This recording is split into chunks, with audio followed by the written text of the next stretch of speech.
Os últimos meses têm sido marcados por uma previsão de baixa no crescimento mundial. Nos próximos dias, o presidente americano Barack Obama prepara um pacote econômico para tentar afastar a crise. Na Europa, a situação é parecida. Vários países endividados e com grande número de desempregados. No N-Blog de hoje, vamos falar sobre como a crise mundial pode, se é que pode, afetar o Brasil e quais os possíveis reflexos dessas mudanças no nosso dia a dia.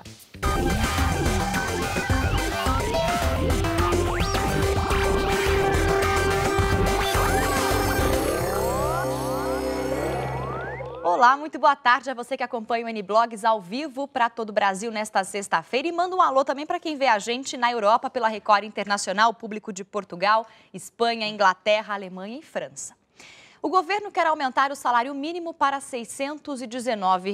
O reajuste é de 13,6%. Esse valor está na proposta de orçamento para 2012, que a ministra do Planejamento, Miriam Belchior, entregou ao Congresso. Um aumento de quase R$ 75. É a proposta do governo para o novo salário mínimo, que entra em vigor a partir de janeiro. O reajuste de R$ 545 para R$ 619,21 equivale a uma correção de 13,6%. Mas para o trabalhador, o valor ainda está longe do ideal. Uma vergonha, não? Eu acho, sinceramente. Eu acho que não é suficiente, porque os produtos estão sempre aumentando e eu creio que o salário não acompanha esses aumentos. O cálculo levou em conta a previsão de inflação para este ano, mais o Produto Interno Bruto do ano passado. É uma fórmula utilizada entre o governo e as centrais sindicais que já virou lei. Para 2012, a previsão é que o PIB fique em 5% e a inflação em 4,8%. O salário mínimo é utilizado como referência por mais de 47 milhões de trabalhadores em todo o Brasil. O Diese reconhece o esforço do governo na valorização do salário mínimo, mas ressalta que o valor ainda está longe de garantir as necessidades básicas das famílias. Considerando o preceito constitucional que estabelece que a família tem que ter um salário mínimo que lhe garanta alimentação, previdência, moradia, saúde, entre outros elementos, em torno de R$ 2.200. Bom, para falar sobre como a crise financeira do mundo pode afetar a nossa vida, eu vou conversar com a economista Samidana, que é especialista em administração e finanças, e também está com a gente a blogueira convidada de hoje, Sofia Camargo, do Portal R7, ela que fala de economia doméstica. Obrigada pela presença, bem-vindos ao N-Blogs. A gente já abriu falando de aumento no salário mínimo, um possível aumento cotado aí para o próximo ano. E no começo da semana, o Guido Mantega, ministro da Fazenda, anunciou uma espécie de corte, dizendo que isso ia manter o crescimento do país e manter os empregos acontecendo aí ao longo dos meses. É uma situação até, né? A gente está enfrentando crise no Brasil? Essa é a minha pergunta. Olha, a gente tem um cenário econômico mundial um pouco complicado. A gente viu alguns países da Europa sofrendo grandes problemas. A gente tem o caso da Espanha, Grécia, Itália, Portugal e alguns outros, sem contar a Turquia e alguns outros menores. Então isso nos preocupa um pouco, porque hoje a integração global é muito grande do ponto de vista financeiro. Então a gente recebe um fluxo muito grande de capital, principalmente para investimento. Então é um pouco preocupante. Os Estados Unidos teve sua nota de crédito rebaixada, então existe uma incerteza maior sobre a possibilidade de cumprimento das dívidas. Então o cenário é um pouco complicado. Mas o Brasil, em termos de exportação e importação, ele participa relativamente pouco do comércio mundial, com 1%. Então ainda não é tão complicado. Era essa bem a minha pergunta, assim, vai afetar mais esse mercado de importação e exportação, ou pode chegar a ter taxa de desemprego no Brasil, como vem acontecendo cada vez mais na França, com quase 8 mil desempregados. Nos Estados Unidos também tem uma cena muito difícil de famílias inteiras perdendo a renda aí por conta da falta de emprego. Isso pode se refletir também dessa forma no Brasil? Eu acho mais difícil, assim, o Brasil ainda bem que depende do consumo interno. Tá. Então, esses fatores exógenos à economia brasileira, eles têm, claro, uma ligação, mas não tão forte. Então, o fato de conseguir depender da economia local foi muito benéfico na crise de 2008. A gente sofreu menos que os outros países e acredito que agora também é um momento relativamente menos pior para o Brasil do que para os outros grandes. Embora tenha que ter esses cortes, como o ministro anunciou, para também tentar fazer um ajuste desse cenário, né? A Sofia recebe muita pergunta no blog dela, aqui no Portal R7, sobre essas questões de investimentos, né? Onde eu ponho meu dinheiro, põe aqui, põe ali, né? Você sentiu alguma diferença na preocupação dos seus leitores quanto, por exemplo, poupança, renda fixa? O que assim, me dá a impressão, Fabiana, é que quando você vê assim, muitas notícias de crise, isso daí mexe um pouco com o humor das pessoas. Então, antes, até o ano passado, as pessoas estavam muito assim, entusiasmadas. Vamos gastar tudo, vamos comprar, vamos nos endividar. Agora elas estão... Opa, pera um pouquinho, deixa eu pisar no freio. E eu acho isso muito positivo, porque as pessoas têm realmente que pensar, fazer um planejamento de longo prazo. Ela vai se endividar, ela vai comprar um imóvel, ela vai comprar um carro. Ela tem que parar, ela tem que fazer o seu orçamento. Então, as pessoas estão mais atentas a isso. Com relação à pergunta de investimento, elas também querem saber, sim, porque, será que agora abaixou ali a ação na Bolsa? Será que agora é hora de comprar? Então, muitas vezes as pessoas que têm pouco conhecimento de mercado, de Bolsa, elas querem comprar ações porque elas estão desvalorizadas, né? E isso também não é uma coisa interessante de se fazer, pessoas que não têm o conhecimento. Por quê? Justamente quem mais tem conhecimento tem ali, sabe, o momento de comprar e o momento de vender. Quem não tem o conhecimento tem que ficar bem com as suas barbinhas de molho, investir no máximo aí, sei lá, 20% do seu patrimônio ali em bolsa, estourando. O ideal agora é ficar na renda fixa mesmo, o chazinho da nona, Fabiana. Tá certo, isso aí pelo menos é mais prudente, né? Agora, a taxa básica de juros, decidida pelo Copom, teve uma queda de 0,5%. A taxa Selic não caía desde julho de 2009 e foi a primeira vez que isso aconteceu também no governo da presidente Dilma Rousseff. O ministro da Fazenda, Guido Mantega, avaliou como positiva a queda na taxa de juros e chamou de bobagem avaliar que a decisão do Banco Central foi tomada só por pressão política. Veja. Isso é bobagem. O Copom não sofre nenhuma pressão política, tem autonomia e eles julgam os cenários e tomam as decisões. Bom, a gente ouviu aí o ministro da Fazenda falando sobre a queda dos juros. Isso daí também causa uma comoção quando você lê no jornal, né? É bom a gente explicar para as pessoas bem assim, abertamente, claramente, o que seria a taxa Selic, a taxa básica de juros. A taxa Selic é a taxa que o governo empresta dinheiro para as pessoas ou que as pessoas emprestam para o governo. Então, é uma taxa mínima. Na verdade, precisamente, é a média das taxas dos títulos públicos. Como isso afeta a ponta final? A gente tem que lembrar que quando uma pessoa pede dinheiro no banco, a taxa que a pessoa tem é muito diferente da Selic. A Selic está em 12%. Se for cheque especial, por exemplo, às vezes chega a 180% a 200% ao ano. Então, nesse ponto, não é 0,5% que vai fazer muita diferença, porque a pessoa que está tomando a 200%, mais meio ou menos meio, não é tão crucial. Por que os bancos fazem isso? Bom, tem o lucro dos bancos, obviamente, tem o compulsório, tem a questão de inadimplência, tem os tributos. Então, é uma série de fatores que compõem esse spread bancário. Desse ponto, eu acho que é positivo. O Brasil ainda tem a maior taxa de juros dos países assim equivalentes, comparáveis, com risco equivalente. Em desenvolvimento. E, nesse sentido, concordo com a Sofia que o melhor investimento é a renda fixa. Assim.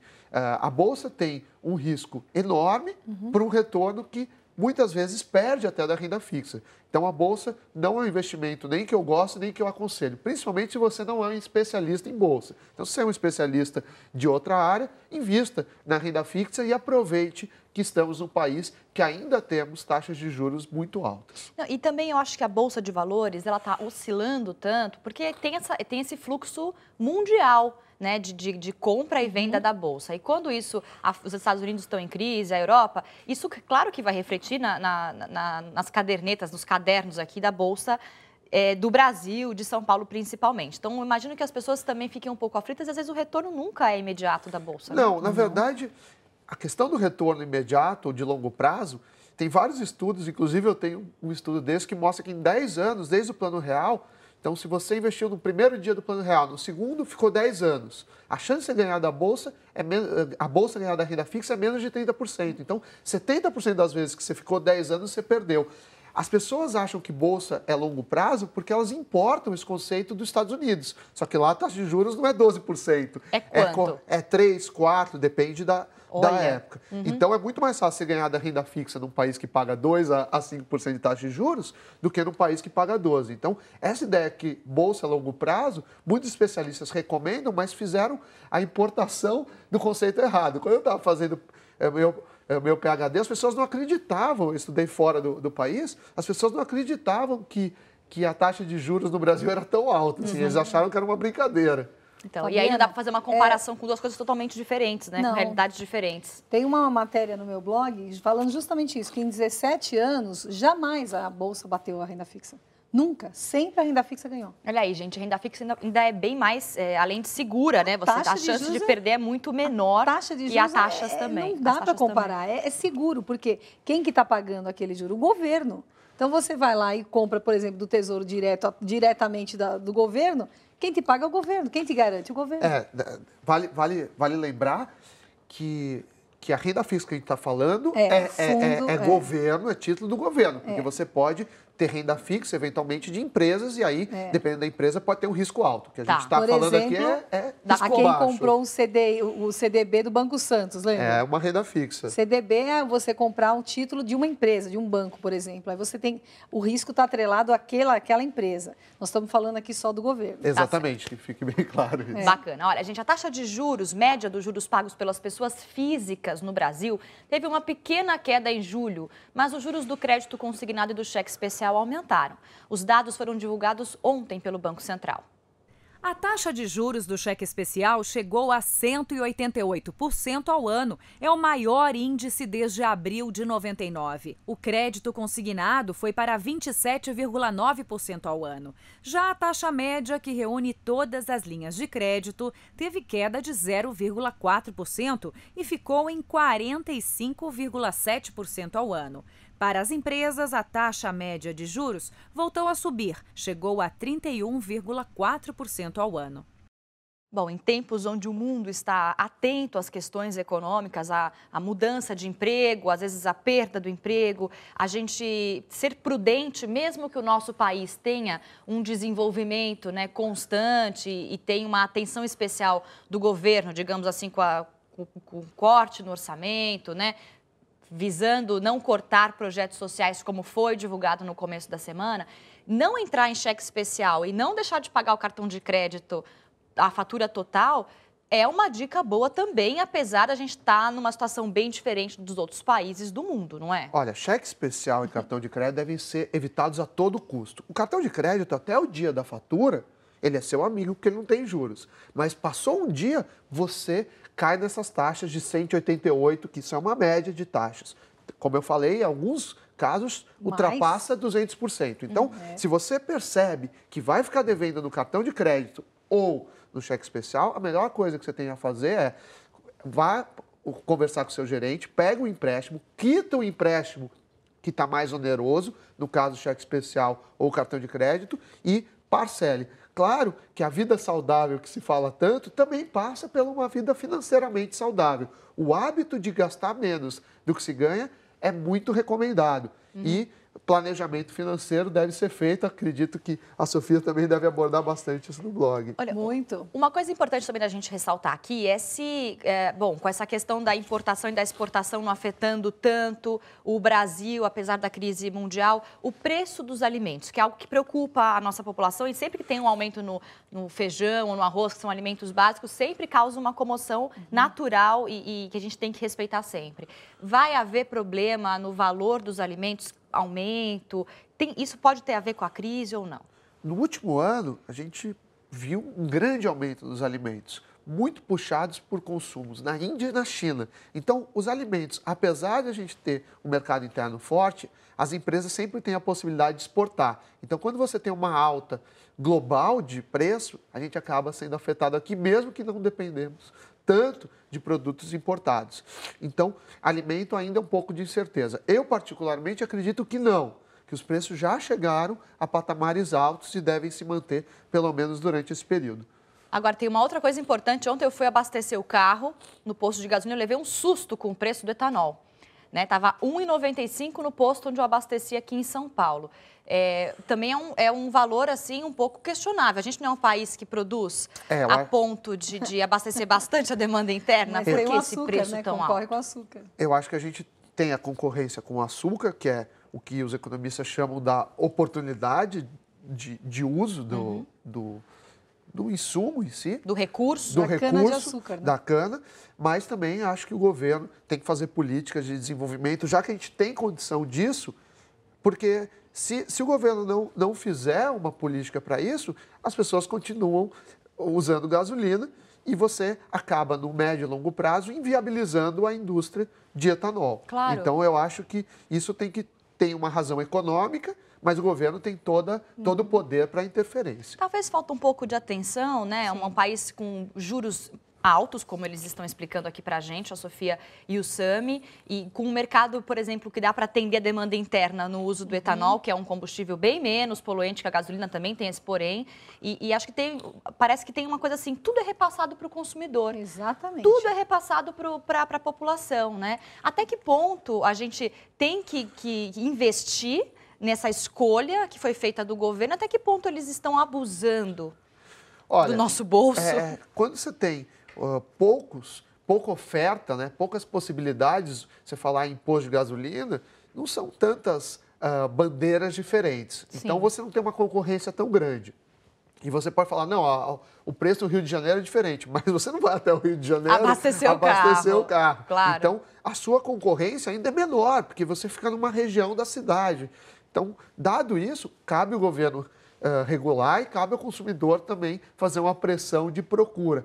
Eu acho que, nesse sentido, o consumidor brasileiro ele não tem um hábito tão grande de procurar o menor preço, inclusive em produtos financeiros, tendo em vista essas taxas que foram mostradas que são exorbitantes. Mas você acha que o brasileiro, então, não dá valor ao dinheiro que se ganha de forma tão suada? Você acha que não, Sofia? Não, eu acho que não. Eu acho que as pessoas, assim, o Brasil teve muitas facilidades, nunca teve, assim, realmente uma necessidade muito grande. A gente vê, eu conheço várias pessoas que vieram, assim, pessoas mais velhas, que vieram de outros países em época de guerra. Elas valorizam muito a comida, elas não jogam fora, elas compram o que é necessário, elas guardam, preço. Elas fazem pesquisa. Nós, especialmente a geração mais nova, tem tudo com muita facilidade. Às vezes, a facilidade ela é nossa inimiga, porque a gente não aprende a se prevenir.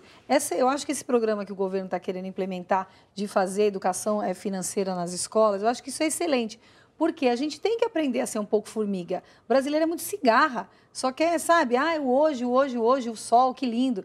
Mas a gente tem que se precaver, porque tudo bem, lá no exterior está uma crise, nos Estados Unidos, aqui no Brasil não temos, porém, a gente não está numa bolha que nunca vai ser afetado, não.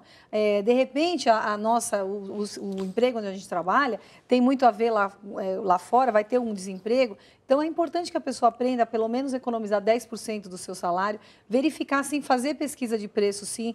Eu mesmo sou eu sou uma chata. Uma chatíssima, porque eu vou no lugar, ontem mesmo eu tinha que comprar uma câmera, porque a minha quebrou e eu vou viajar e eu queria fotografar. Eu fui na loja, fui lá, pesquisei, aí o moço, tá. Eu falei, agora dá licença que eu vou lá do outro lado, tá?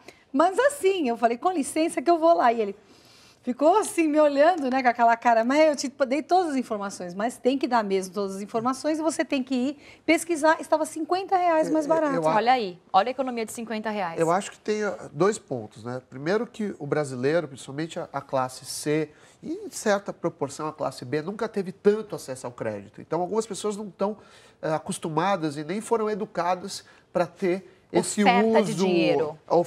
uso saudável da oferta de dinheiro. Claro, você pode usar o crédito, mas de forma pensada. Outra coisa que falta planejamento financeiro. O governo tem tentado, as escolas, por exemplo, a FGV tenta fazer programas de ensino em instituições públicas de segundo grau, porque a gente vê muitos médicos, advogados, até jornalistas, que estudaram muitos anos, mas não tiveram uma disciplina sequer no ensino médio ou no ensino fundamental de finanças e economia. Então, eu acho que cabe a mídia, as universidades, ao governo, dar essas informações e as pessoas também não serem tão acomodadas, ter essa consciência de médio e longo prazo. É claro que a gente é consumista, assim, a gente vive num país que é consumista e eu não gosta de consumir. E não acho ruim isso. Por exemplo... E nem tinha oportunidade antes, né? Nem tinha. As pessoas não tinhão oportunidade. Tinha inflação que não te deixava comprar. Não, é verdade. Por exemplo, você vai num restaurante, você sabe que se você cozinhar na sua casa, você vai gastar muito menos. Mas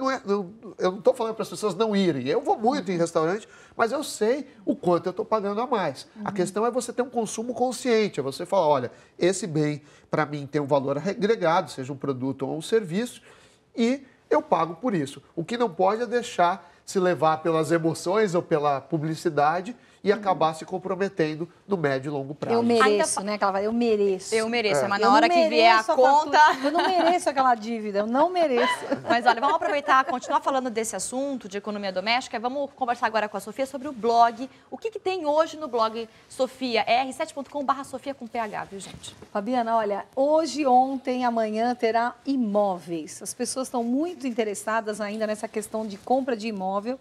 E aqui a gente entrevistou um especialista nessa área de imóveis e falando aí sobre como evitar os principais erros ao comprar o primeiro imóvel, se estamos aí diante de uma bolha, se é hora de comprar o imóvel, se é hora de vender. A gente estava até conversando aqui no intervalo, esse especialista que eu conversei disse que não estamos numa bolha, porém, ele diz que se você quer comprar é para você esperar um pouquinho, que ele acredita que vai baixar os preços, e se você tem um imóvel lá que é para você vender. Aí o Sami já falou, né, que, poxa, então isso é bolha.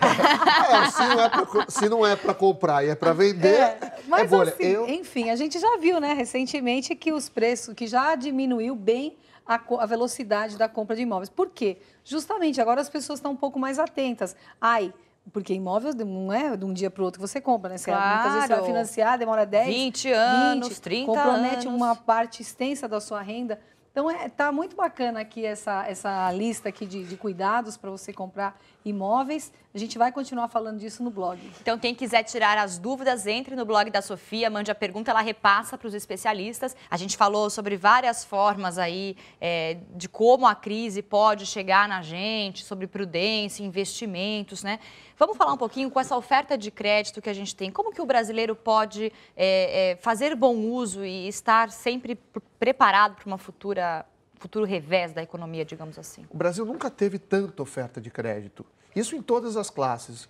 Os imóveis, por exemplo, estão com taxas até atraentes. Só que tem que tomar cuidado, que não adianta ter um crédito com uma taxa atraente e sair comprando de forma indiscriminada. Então, não adianta você fez um financiamento que até uma taxa coerente, só que você pagou 2 vezes o que vale o imóvel.